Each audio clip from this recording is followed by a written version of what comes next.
day. What day is it today? Day 4. Day 4 today.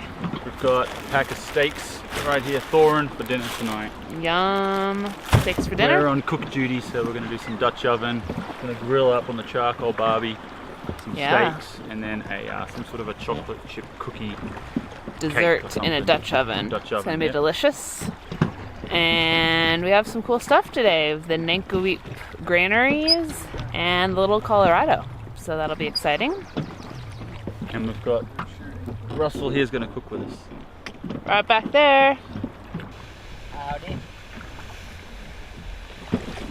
And it's sunny and warm in the morning today, which is awesome. Yeah. In Flagstaff, 4 days ago or so. 30 degrees Fahrenheit. Fahrenheit, yes. Below freezing. 7,000 feet I think Flag is, or maybe less, I don't even know. Now we're obviously lower than that, and it's warmed up. It's probably a good 90s. Probably in the 90s, maybe 100 with the off the rocks where we are off the river. So it makes for a warm hike. We are almost to the top at Noxive. Looking down river there. Awesome view downriver. Well, we're pretty much at the top now of the Pueblo granaries. Yeah. The Colorado River is right behind us there. But we're done with the hike. We'll go rest up top at the granaries. So, about years 900 to 1150 AD, the Puebloan Indians lived here and actually farmed grain down on some of these river deltas, even though the river was much higher then. And when they harvested it, they hiked it way the heck up here and stored it in these granaries out of the rain and away from pests. And they're still here, holding together.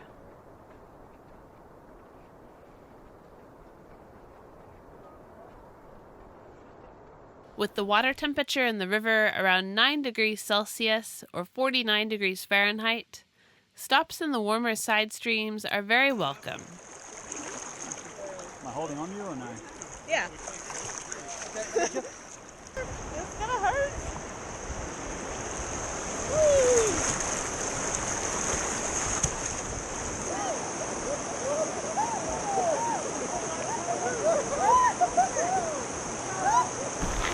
We're just a little ways up the Little Colorado River, which is just off the Colorado. Beautiful blue water. And this behind me is Ben Beamer's cabin, I believe. He built it in 1889. A pretty nice spot. And I think the cabin was actually built on top of some Indian ruins. Little Colorado is awesome. And when it's like this, it's actually not running up above. I think about 3.5 miles up here there's a spring. And you'll see it's running like a turquoise blue from spring-fed, no water above that. And it's all like calcium carbonate and deposits. Salt and calcium carbonate, yeah. And a bunch of the native fish, because the waters are still normal temperature before the dam. So then I think it's the humpback chub. Something like that. Some sort of a chub that's a native fish here that they're trying to protect. Beautiful. And then, yeah, pretty cool place to be a prospector and build a cabin, I reckon. Hard place to be, but beautiful.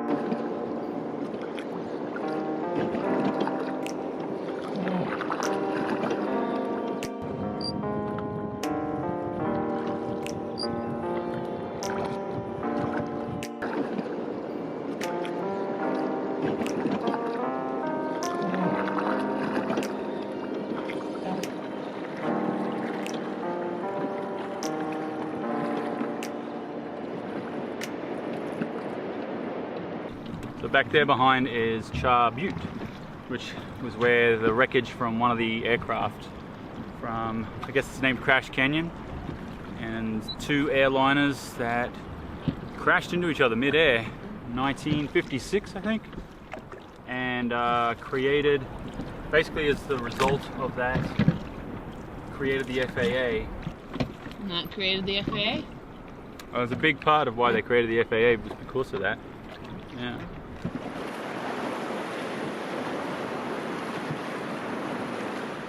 We're at Tanner Camp. We're about mile 60-ish or so. And tonight we are on dinner duty. We got Russell with us on dinner. He's making some nice fancy mash here. Good. It's a grill night. So we have steaks on the grill.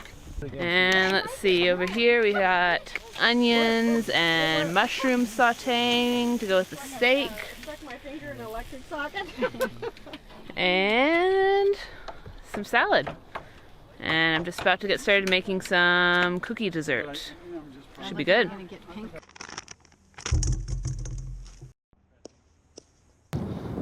Day 5 now. Day 5 today, We're on yeah. mile 72. Mm-hmm. Not sure where we're going today. We might have a couple of big rapids though. Like the Ankara Delta with all the Indian ruins. The remains of a dwelling here, yeah? Yeah, it looks like the remains of some sort of dwelling structure right there. And this is one of the places where there's a lot of pottery and other sorts of artifacts. We found some pieces of axe and arrowhead. I believe it's from 900 to 1100 AD. So similar to the other places we've visited so far, but I think this is one of the largest dwelling areas. Hence, lots of ruins. Pottery here's got like Got some grooves in it. They've Yeah. shaped it. Carved the outside of a bowl or something. Yeah. It's amazing.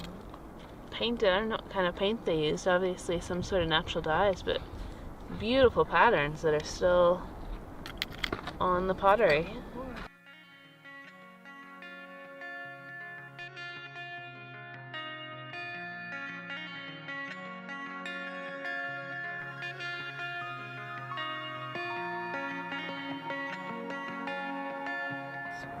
We're about to go through Ankara Rapid down here, which it's not too bad. It's a fun one though.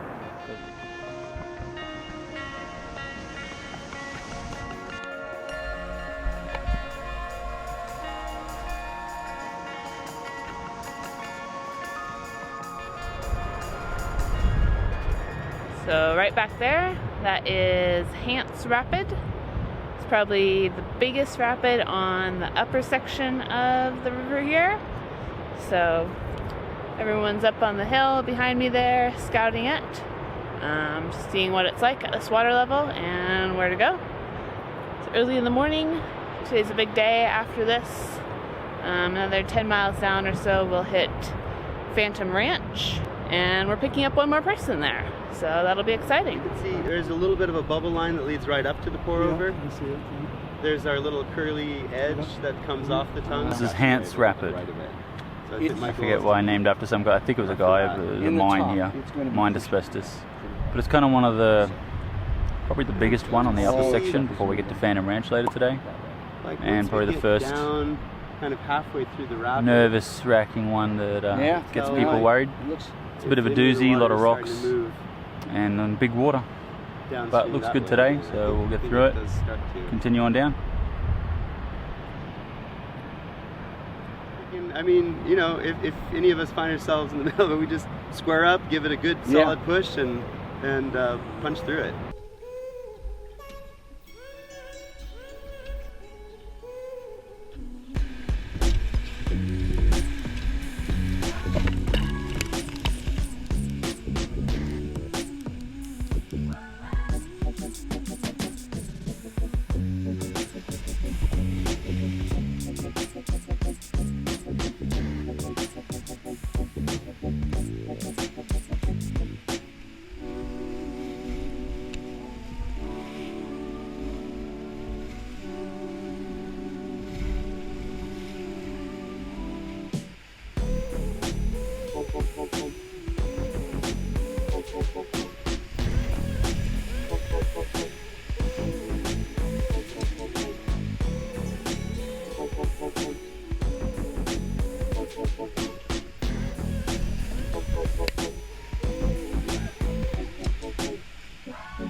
enter Hance, we enter the upper granite gorge, and the rock drastically changes appearance. This section contains the most extensive amount of Precambrian rock.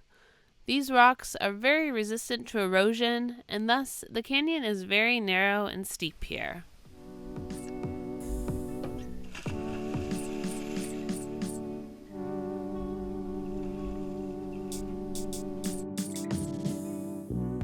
As we approached Phantom Ranch, we saw signs of the outside world for the first time in 6 days. Here, we'd be meeting up with Sorrel, who hiked down this trail to join our trip. Right, Phantom Ranch, Yeah, here we are. Yeah, right back there. Bright Angel Trail bridge from coming down from the rim. Mm-hmm. And then we've got a water jug here. We're going to take... Fill our water. Yeah, they've got a little water spigot up here, so we're going to leave it there as we hike up to the ranch. Mm-hmm. So we're going to go check that out. It's really hot. Very hot. Hey, there's a wheelbarrow. Look at that. Hey. Booty, you want to bring it? Hillary's wheelbarrow girl. There you go. Water spigots and a place to tie up your mule, just in case you brought your mule along with you today. What began as a camp along the Bright Angel Creek in the early 1900s later turned into the Phantom Ranch Lodge after Theodore Roosevelt, the 26th President of the U.S. and an avid outdoorsman, visited and wanted to develop the area. Today, many hikers come to stay in cabins, camp along the creek here, or meet up with a river trip.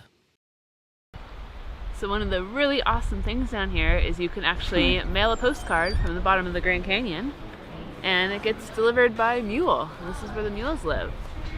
So we're sending some postcards to friends, family, and our awesome patrons as well. Alright, so we got our postcard stamped, mailed by mule. Go in the letter bag. The mules have just showed up behind us there, so we're going to go say hi to them, hey? These mules not only carry mail, but also supplies in and out every day here. Make your head scratched to you? Or something? Nose?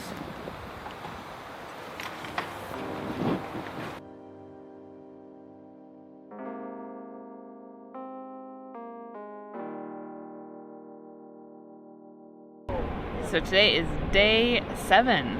And we have lots of rapids today. We already ran Granite. Granite Rapid. Had a nice run through there.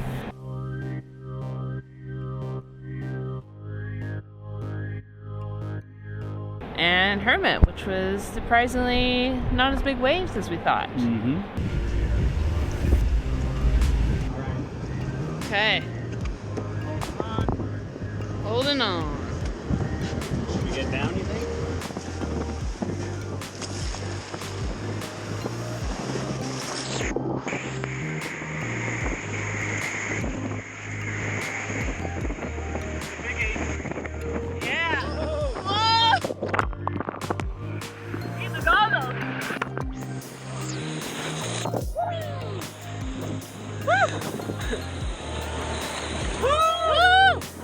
And now we are at Crystal Rapid. Alright, this is the beautiful Crystal Creek and the huge monster rapid, Crystal Rapid, which is kind of the biggest. Yep, one of the big feared ones.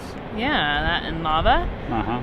So up here scouting taking a look, Yep. see how it looks. So we've got a creek over here, which is Crystal Creek, and then another creek on that side, I forget the name of it.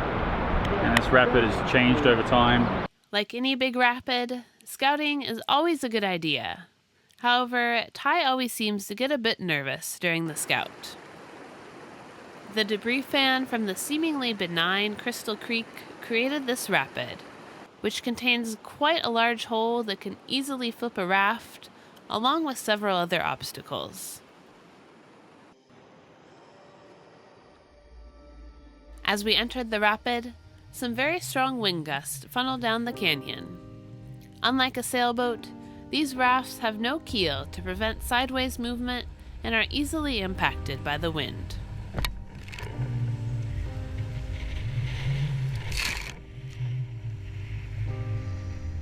Upon entering the rapid, Aaron's raft was blown to the far left-hand side of the river and pushed into an eddy, which is a strong reverse current in turbulent water.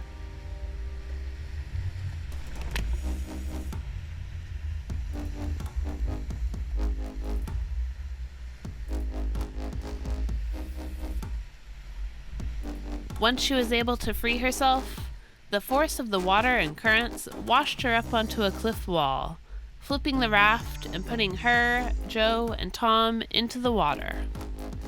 Hey! Hey! Hey! In the water! In the water! Hands on the people! Down the people! 1, 2, 3! Just like a man overboard situation, it's important to maintain sight of the people, because from here we still had more of the rapid to come below, which we had to navigate next to an upside-down raft while chasing the people.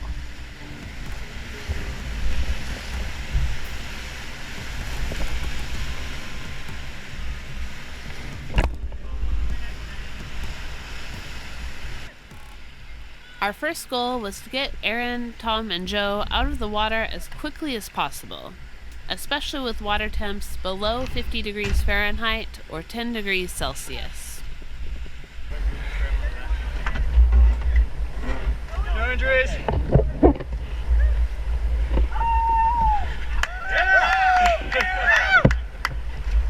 Back, is that okay? Yep, whatever you can find right now. And then we'll get everything settled. With everyone safe, now began the task of relaxing and thinking through the situation to safely right an upside-down raft weighing over 3,000 pounds. We'll see if then we can get 2 lines of people kind of up here in secure places on the rocks to be able to pull on those lines. Like the ranger had mentioned at the beginning of our trip, the majority of injuries happen near the shore's edge, so we had to be very careful with our planning and our footing, not wanting to create an injury after everyone had made it through the rapid safely. Okay, on my count. 1, 2, 3, pull! Okay, get a new grip. Let's try it again. 1, 2, 3, pull! Okay, keep going, guys. Everyone good? Yeah, we're good. 1, 2, 3, pull! Yeah. 1, 2, 3. We were surprised that it actually turned over quite easily. Pretty sweet rig. That's nice. Pretty sweet. Good Not job. a Caribbean missing. Aaron had a perfectly rigged boat, with everything still in place right where it had began the day. 1, 2, 3. All right. With everyone safe and the raft upright, we were able to continue on downriver, with a few more fun rapids to come before camping for the evening.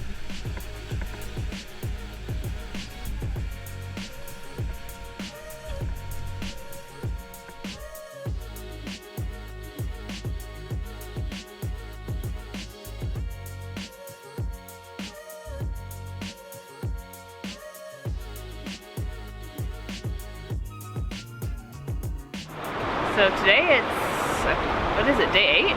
And today we just floated a little ways down the river. This is Shinemu Creek. It's an awesome, beautiful little creek and a cool waterfall up in there. So, enjoying the water.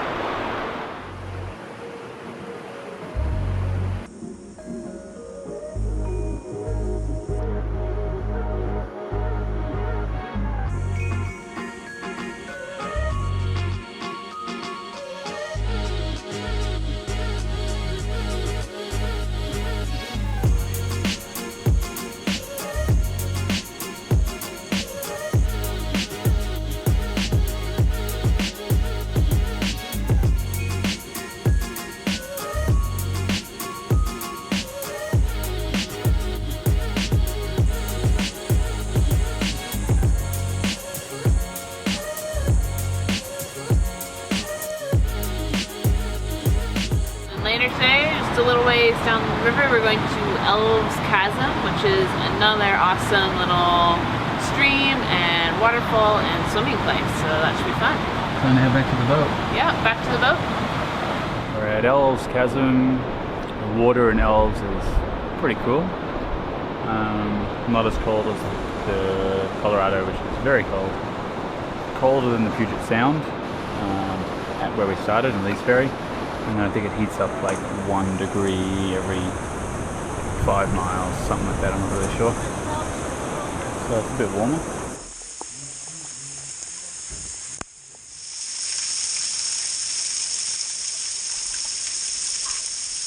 All clear below? All clear below. There's a frog. Might be a frog or two.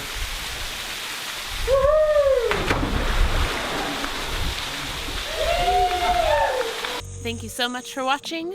Remember, we'd love it if you gave us a thumbs up, left a comment down below, and hit subscribe so you don't miss out. Until next time, bye.